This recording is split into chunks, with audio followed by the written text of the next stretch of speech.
So as you can see, I've got several things working on the PcDuino. There's the board itself. It's a little bit bigger than a Arduino Mega 2560.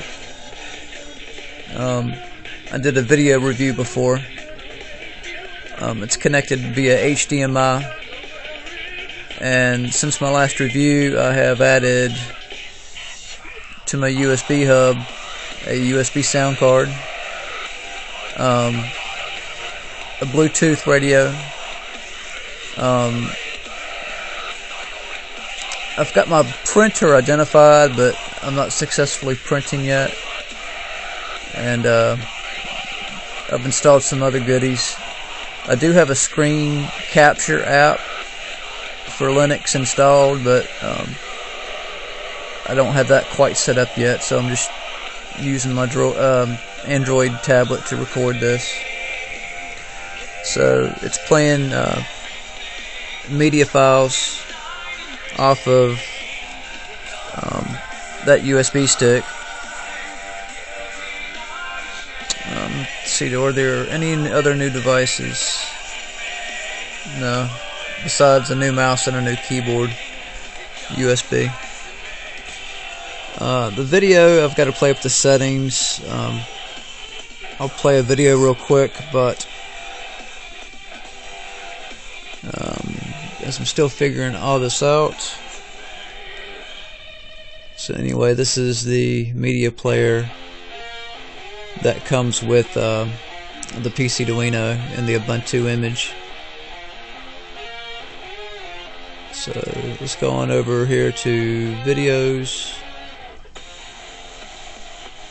and let's go back. I don't have much on the stick. I'm just conserving space, and we can start from the beginning or resume.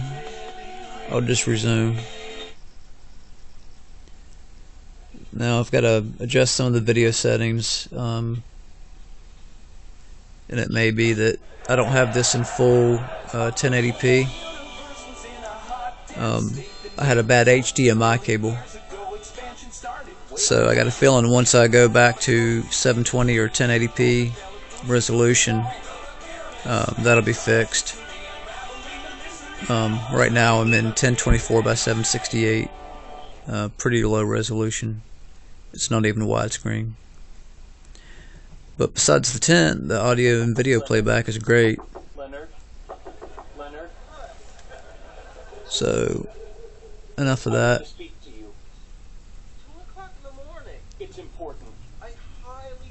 I haven't seen this episode yet either. Go to the home screen, and we'll exit the media player. And I'm still getting a feel for Linux in general. It's a new move for me. I've been into computing all my life, but I have put Linux off for too long. I'll have to bring up. Okay, I've got to run Bluetooth applet for me to be able to see the Bluetooth device. And I need to use the right keyboard. Okay, and then there's a list of apps.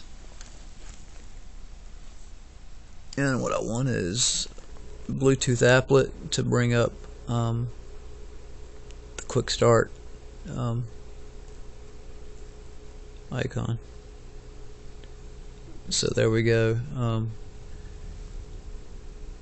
Down here we have the volume control. This mouse is real touchy too. I've got to write a script to set the mouse speed every time I boot up. A little different from Windows, and I knew that would be the case, but so anyway, the sound card's working. I've got a Audacity installed, and it does record through the mic. There's my Wi-Fi, and then it is seeing my other computers and devices. So there's all your typical Bluetooth commands right there.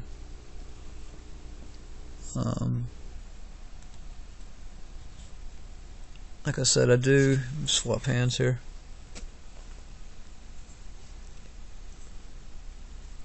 I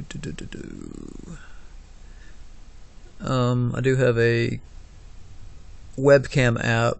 I'm working on modifying a broken netbook, taking the screen out of it. I've got a HDMI conversion kit on the way, and the webcams in these netbooks and laptops are really just USB webcams. So if you just hack a cable and if you get the right wiring and the correct driver, then you can recycle the webcams in a broken laptop as well.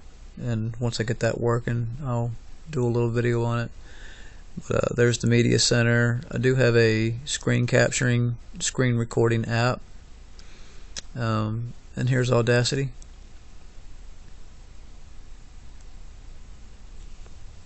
In all of its glory. And so I've got the output is going through HDMI right now, so it comes over the monitor speakers, and just as a test, I'll hit record, and I've got my mic gain way high, and if I can find my mic, but anyway, it is recording. It's got a very high noise floor right now, but the mic is recording. And if I stop it and play it back, we're probably going to hear a bunch of awful noise.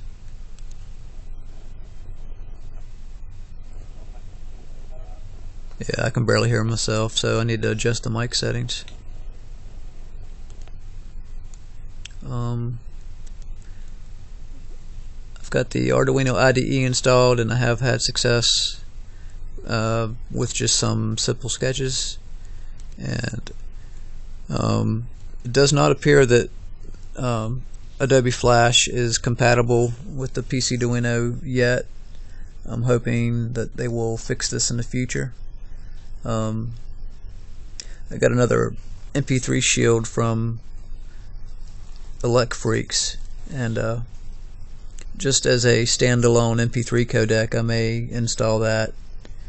And instead of running an Arduino sketch, I have discovered how to use the GPIO pins that match up perfectly with the GPIO pins on the PcDuino, and then that way I don't have to run a sketch to use the MP3 player. I can use the GPIO pins for my volume and play, next track, all the player controls. So that's what I do have working at the moment. I'm quite pleased. It's everything I need for a development environment on that tiny board. I do notice that when running Android, that the CPU does get hot. So I have some heat sinks on the way that I'll put on the ARM processor. They're not quite as big as the ARM, but they're big enough to do the job. And I do have a bootable Android 4.4 KitKat image in the SD card, so I may do another video on that and just show that it does work and how the performance is. To be honest, the video and audio quality seems to be much better when booting to Android. But to be fair, I haven't really played with all the settings, and since I hook up a new HDMI cable, then that may fix the video, the tint, the color image problems that I'm having. so more updates to follow.